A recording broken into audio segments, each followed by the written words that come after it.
าธรรมกายเจดีย์พระมหาเจดีย์พระพุทธเจ้าล้านพระองค์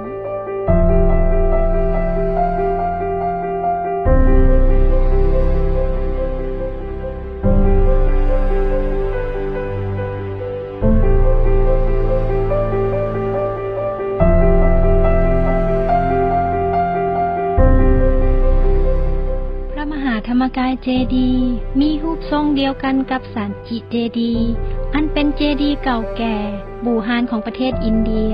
เริ่มก่อสร้างขึ้นในปีค.ศ. 1995ได้รับการออกแบบให้คงทนถาวรบ่ต่ำกว่า 1,000 ปี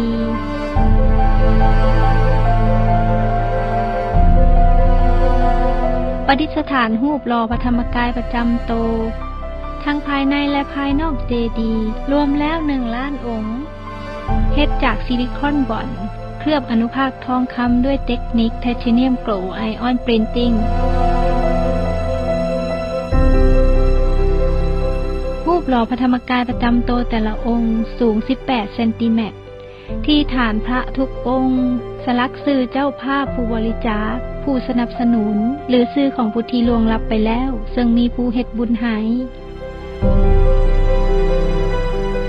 ภายในกลางโดมพระธรรมกายเจดีย์ประดิษฐานองค์พระบรมพุทธเจ้าเป็นพระธรรมกายหล่อด้วยธาตุเงินบริสุทธิ์น้ำหนัก14 ตันพระธรรมกายทุกองค์เป็นพระพุทธรูปแทนองค์พระสัมมาสัมพุทธเจ้าในท่าตัดสหูธรรมหรือท่านั่งสมาธิ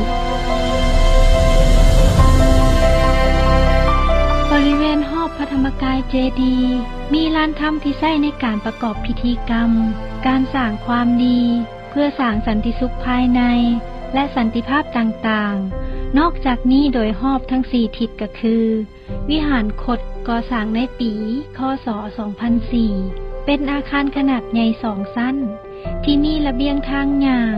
มุงหลังคาต่อเนื่องถึงกันอ้อมรอบลานธรรมเป็นศูนย์รวมพระภิกขุสงฆ์ทั่วทั้งสังฆมณฑลและพุทธศาสนิกชนได้ทั้งหมด1 ล้านคนเพื่อนั่งสมาธิร่วมกันในงานพิธีทางพุทธศาสนา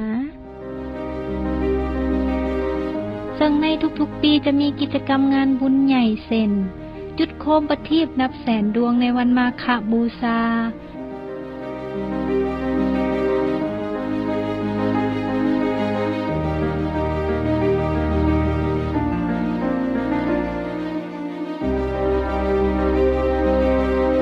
พิธีถวายสังฆทานและนั่งสมาธิแผ่เมตตาร่วมกันในวันคุ้มครองโลก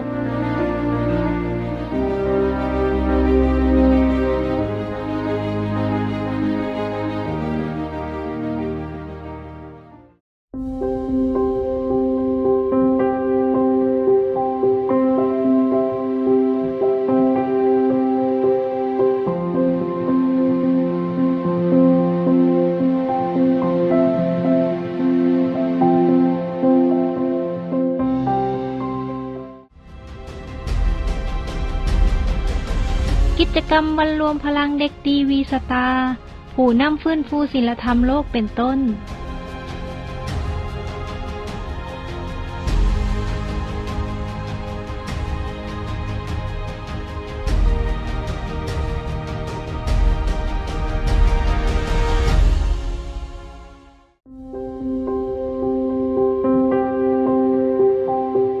ที่แห่งนี้ในทุกๆช่วงเวลาของทุกๆมื้อจะมีสาธุชนทั้งภายในและต่างประเทศ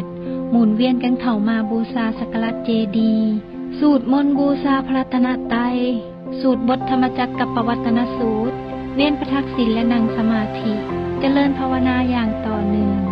นับมื้อและทุกมื้อเป็นสถานที่รวมพลังบุญอันบริสุทธิ์อย่างมหาศาลที่เกิดขึ้นมาอย่างต่อเนื่องบ่ขาดสาย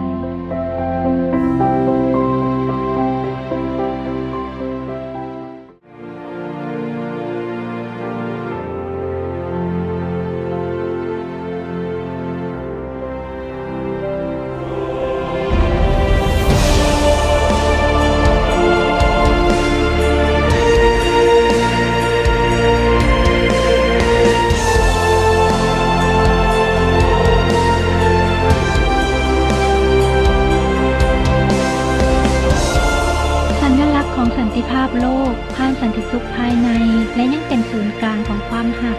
แห่งมวลมนุษยชาติพระมหาธรรมกายเจดีย์พระมหาเจดีย์พระพุทธเจ้าล้านพระองค์